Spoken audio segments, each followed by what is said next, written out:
so I've finished my row of cross stitch, and what I've done is I have tied off a knot at the back, and as you can see I've got a few little loose ends now. These are going to be fine. I've just got this one's a bit long and it's in danger of poking out at the side, so what I'm just going to do is cut the end of my thread. What you want to do, especially with school scissors, you're aiming for the sharpest point of the scissors, which is right in that middle bit there, because those scissors are designed for paper. So if you use the bit right in the middle of your scissors, you'll have a better chance of cutting off the end. Don't cut it right next to the knot because it might undo. Just leave a little bit of a tail. So this is what the back of my embroidery looks like now. And this is the right side of my embroidery. So it's looking really nice. So I can see that if I fold this over, I'm going to have this nice pattern on the front of my pen pouch. Okay, now I did say we were going to be doing an initial. What I'm going to do is, my first initial's an N, but I'm going to show you a B, because then I can show you how to do curved lines and straight lines. So I'll do a B for Bartlett. What I'm going to do is I'm going to use my handwriting pen, and I'm going to make sure I can see my little dot where I can't go any higher. Okay, and what I'm going to do is I'm just going to very lightly draw. I'd recommend doing a capital letter because it's an initial, so it should be a capital.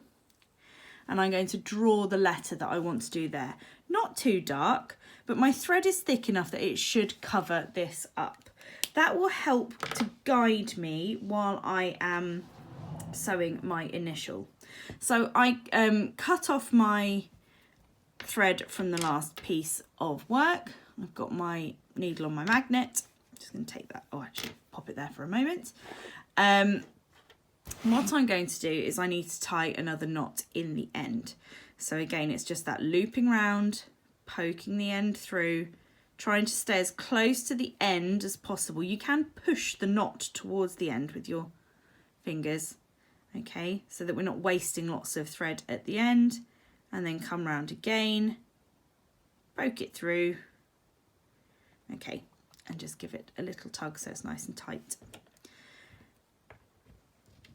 Now I'm actually thinking what would be quite nice for my initial is to use back stitch, because then I'm not going to have any gaps in my sewing, so I won't see any pen coming round. So it wouldn't work with running stitch because we'd have lots of gaps, and it wouldn't work with the cross stitch because they're too big. So we're going to do a back stitch. I'm going to start at the top of my B, and I'm going to do the straight line first. So I want to bring my needle out at the top corner of the B. Okay. So I start off just by doing that simple running stitch. I'm going to make my stitches maybe a little bit smaller for this because I've got to do some curves. So if you're lucky enough to have a name beginning with an S, you're going to have quite a challenge because it's a very curvy shape. But if you've got small stitches, it should be absolutely fine. So I'm going to bring my needle out about the same distance away from that stitch as the length of the stitch. And I'm going to go back in where I came out. Okay, and I'm going to keep going until I get to the end of that row.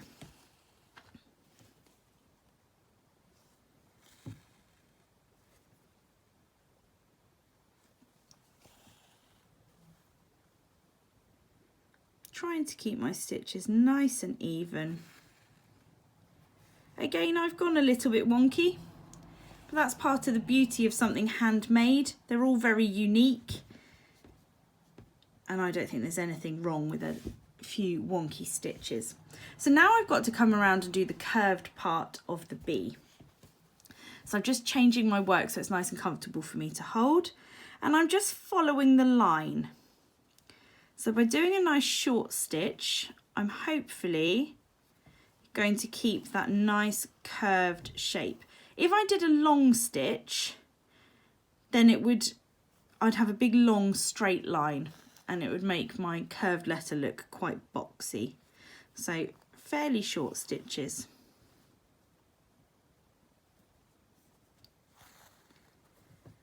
Coming through.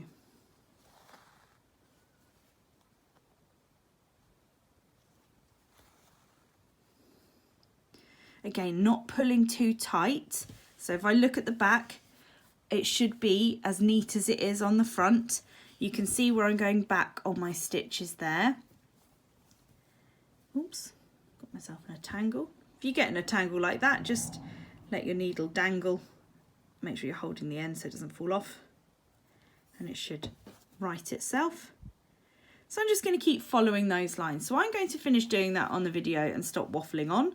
And you can have a go at drawing your letter with your handwriting pen in the space between your stitches and the little dot where that flap is going to come down. And then you're going to start your back stitch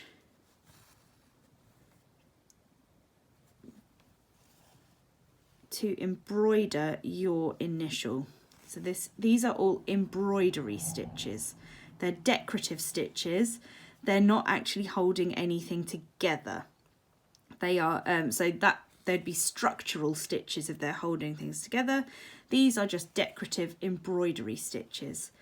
So I've got to this part now and I know that I need to come out here. So I'm just going to do that. I'm going to show you what it looks like on the back.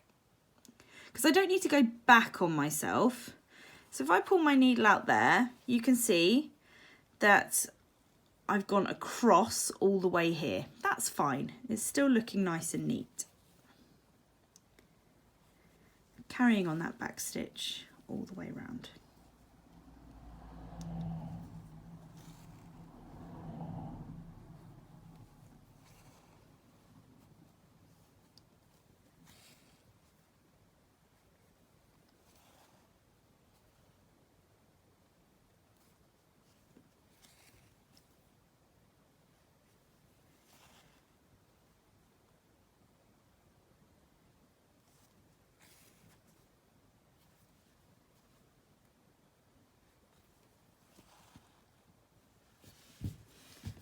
I've got to the end of my initial now, so I'm just going to show you one more time how I'm going to fasten that off.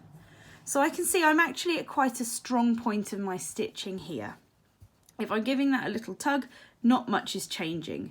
So I'm going to just let my needle travel underneath these stitches here. If I bring it closer to the camera, I've just put my needle underneath those stitches and I've created a loop.